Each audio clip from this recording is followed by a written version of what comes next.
Bonjour à tous, j'espère que vous allez bien, Cyril Bob aujourd'hui, nouvelle vidéo, voilà ça faisait un moment quand même que j'avais pas sorti de vidéo et comme vous pouvez le voir sous vos yeux, on va parler un petit peu du set Coffre des Dragons.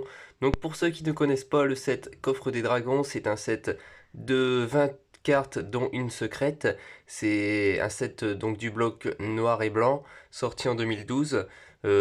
C'était quand on ouvrait des boosters, voilà on avait que des cartes holographiques et c'est un set donc qui met à l'honneur les Pokémon de type dragon comme vous pouvez voir ici. Donc nous avons ici le set complet et nous avons donc ici encore la secrète et il y a plusieurs stamps. Malheureusement je n'ai pas tous les stamps, donc on peut pas parler de Master Set. Pour ceux qui ne connaissent pas les stamps, c'est avec le petit logo ici Coffre des Dragons. Il existe aussi celle de Rayquaza comme ça avec le stamp et il doit y en avoir une autre, je crois que c'est avec la Tranchodon et peut-être la Dracarmin. Voilà, il y en a une des deux ou les deux. Et donc on va pouvoir voir un petit peu ensemble carte par carte parce qu'il n'y en a pas beaucoup ce set. Autre petite information, c'est aussi le set le plus petit de Pokémon, si je dis pas de bêtises, set de 21 cartes avec la secrète. Les autres sets les plus petits, on avait double danger pardon, avec 34 cartes. Après, on avait Célébration avec 50 cartes plus 25 secrètes, ce qui fait 75 cartes. Donc voilà un petit peu un set qui change vraiment des autres. Dites-moi un petit peu ce que vous en pensez, si vous connaissez, si grâce à moi vous le découvrez. Et donc on va passer maintenant aux cartes par carte, un petit peu voir quelles sont les cartes de plus près. Allez, on commence directement avec la première carte du set qui est Mini Draco. Donc on voit ici Mini Draco 1/20, le petit logo ici. Coffre des dragons, logo donc 2012. On remarque l'holographisme de noir et blanc, c'est-à-dire en petit tiré comme ça, donc c'est typique du bloc noir et blanc. Qu'est-ce qu'on remarque d'autre? Est-ce qu'il y a d'autres choses à remarquer? Je ne pense pas. Donc on a des fonds, c'est plus des effets de lumière qu'autre chose. On n'a pas des vrais fonds, vous allez voir, des fonds un peu naturels. On a toujours ce sorte de fond, vous allez voir avec les autres cartes. Donc voilà pour la première carte. Ensuite, nous avons ce deuxième mini Draco, donc des fois ils ont fait le choix de mettre deux fois le Pokémon.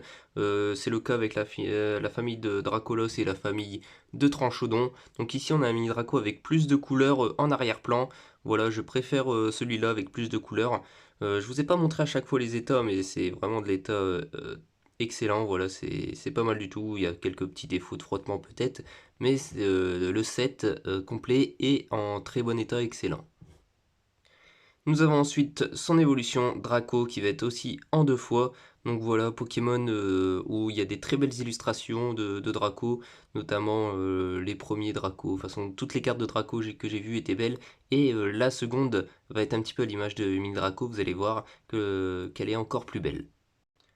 Hop, voici la deuxième, je vous laisse un petit peu apprécier l'illustration. Donc on est à l'image de la première avec un fond avec beaucoup de couleurs. J'aime mieux aussi la pose du Pokémon, le fait qu'il regarde en arrière comme ça. Voilà, j'aime beaucoup cette carte que j'ai la chance d'avoir un petit peu... Ok, il y a quelques petites traces de frottement, pas mal de traces de frottement, mais voilà quoi, ça reste du bon état.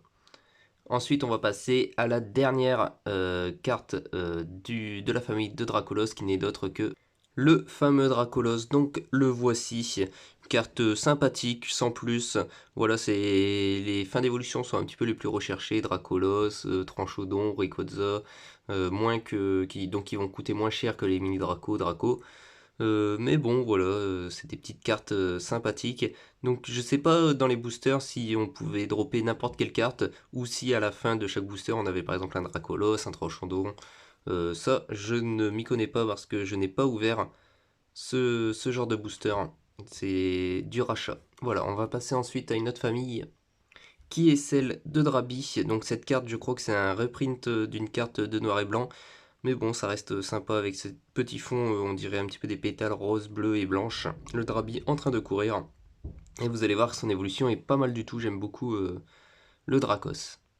Donc voici le Dracos, voilà illustration qui change un petit peu, notamment au niveau du fond, parce qu'on a un fond ici en spirale, un fond noir avec une spirale. J'aime beaucoup ces effets spirale, vous allez voir qu'on le retrouve sur Rayquaza, et ça fait le taf. Moi j'aime bien le petit Dracos en train de sauter avec le fond comme ça. Et ensuite on va passer à son évolution qui est Le Dratak, le très beau Dratak, très très belle carte aussi. Voilà, rien de spécial à dire, j'aime bien la pose du Pokémon. Très très bon état. Hop, comme ceci. Voilà, je vous laisse un petit peu apprécier le Dratak et ensuite on va passer à deux légendaires qui vont ensemble. Donc nous avons le Lachas, un fond aussi qui change parce qu'on a un petit peu cet effet de vitesse avec ces traits comme ça qui partent sur le côté de la carte et le Pokémon qui regarde en arrière comme s'il était suivi et avec le fond en noir. Donc la carte est très réussie pour moi aussi. Et donc son acolyte qui est le Lachos. Donc nous arrivons déjà à la carte 10 sur 20, donc à la moitié du set. Ce set ne devait pas être très difficile à finir, peut-être la secrète était un petit peu plus compliquée à tomber, mais voilà, il n'y avait pas besoin de dépenser énormément pour finir ce set.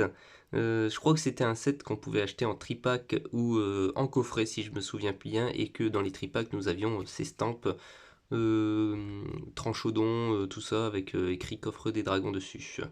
Et ensuite donc on va passer à la plus belle carte de ce set qui est le Rayquaza. Donc je parlais un petit peu des sortes de tourbillons, des spirales, et bien sûr avec Rayquaza, son corps de serpent, on peut faire ça. En plus il y a le fond pareil en spirale, ce qui va très bien avec le Pokémon. On a aussi un petit peu des éclairs et tout, beaucoup de choses sur cette illustration qui fait qu'elle est vraiment très sympathique. Voilà, je vous laisse vraiment profiter de cette illustration, j'ai vraiment beaucoup de chance de la voir. J'aime énormément cette carte. Donc voilà, je pense que ça doit être l'une des plus chères, hors la secrète si on compte pas la secrète, mais ça doit être la plus chère, donc la deuxième plus chère de l'extension, parce que je crois pas que les stamps valent si cher que ça. Si du coup cette carte en stamp coffre de dragon doit valoir plus cher, mais bon voilà. Et donc nous allons voir une deuxième famille d'évolution qui va être éditée aussi en deux fois pour chaque carte sous-évolutive, donc la coupe-note et l'incisage. On commence avec ce joli petit coupe-note en train de faire son attaque griffe, je pense, on peut le voir ici comme ça. Voilà, carte sympathique, j'aime beaucoup. On va passer au deuxième coupe-note. Donc le voici, pareil, assez mignon, donc dans un autre angle, pardon, avec un fond aussi différent, voilà, des petites étoiles par-ci, par-là. Sympathique illustration aussi. Et hop, on va passer ensuite à son évolution. Donc le voici, l'Incisage, comme la première carte de coupe-note, ici en train de faire son attaque. Je pense pas que c'est Dracogriffe parce que son attaque sort de sa bouche, ça ressemble plutôt à un Dracosouffle ou un Ultra Laser. Dites-moi un petit peu ce que vous pensez, quelle attaque ça va être. Mais voilà pour cette carte d'Incisage et on va passer à la deuxième directement.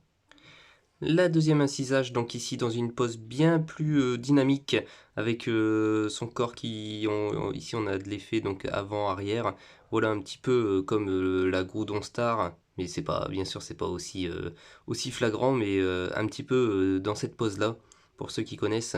Carte sympathique, voilà, due à cette position dynamique.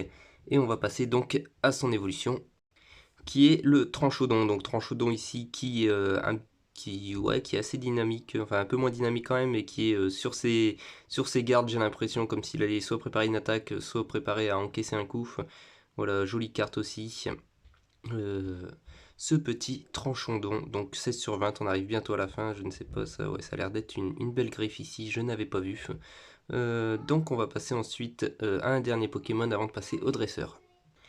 Nous avons ce Dracarmin, je pense que c'est l'une des plus jolies illustrations de ce set parce qu'on a vraiment beaucoup de détails sur les griffes du Pokémon. Voilà, je le trouve très imposant sur cette carte. Le Pokémon prend quasiment tout l'encadré de la carte.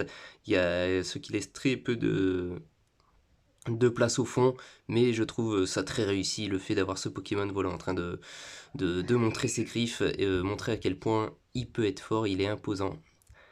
Donc je pense que c'est ma deuxième illustration préférée derrière Rayquaza, puis Dracarmin, puis je dirais Draco. Voilà pour mon top 3. En dresseur, nous avons le multi-expérience, le ticket prioritaire, voici comme ceci, avec les petites étoiles. Et enfin, nous avons en dernier dresseur la méga canne, donc qui conclut ce set 20 sur 20. Et nous allons pouvoir passer à la secrète. Allez, c'est parti pour la secrète donc que j'ai voilà plutôt en bon état avec quelques traces de frottement, qui n'est nul d'autre que le Kyurem. Donc voilà, juste la secrète 21 sur 20, il n'y a pas vraiment de changement dans l'illustration. C'est plutôt, voilà, la secrète. C'est la secrète du set qui devait être du coup bien plus dure à tirer. C'était la seule secrète. Et donc voilà pour ce set. On va passer maintenant aux deux stampes. Bon, en fait, même pas vraiment, je vais vous les faire passer vite fait parce que c'est les cartes que vous avez déjà vues. Je vous les montre quand même parce que ce sont les stampes et que l'effet holographisme change. Comme vous pouvez voir, on n'a plus les petits traits. Voilà ce qui change, sinon c'est la même illustration, juste écrit coffre des dragons. Donc petit bilan sur ce set, set très cool qui change, qui nécessitait beaucoup moins, qui nécessite peu d'argent quand même pour le finir. Je pense qu'on peut les trouver facilement entre, ça doit être une bonne centaine d'euros pour le set complet. Après, ça dépend les étapes, peut-être un peu plus cher, je ne sais pas. Franchement, je ne sais pas du tout combien ça vaut. Dites-moi en commentaire si vous savez. Ça manque pour moi peut-être un petit peu d'autres Pokémon Dragon emblématiques comme le Karchakroc, le Reshiram et le Kyurem. Voilà qui sont des Pokémon de noir et blanc. Voilà ce que j'aurais rajouté pour moi et que ça aurait vraiment embelli encore plus la série, notamment avec le Karchakroc ou là, pardon. Moi je vous dis à la prochaine pour de nouvelles vidéos et tchuss!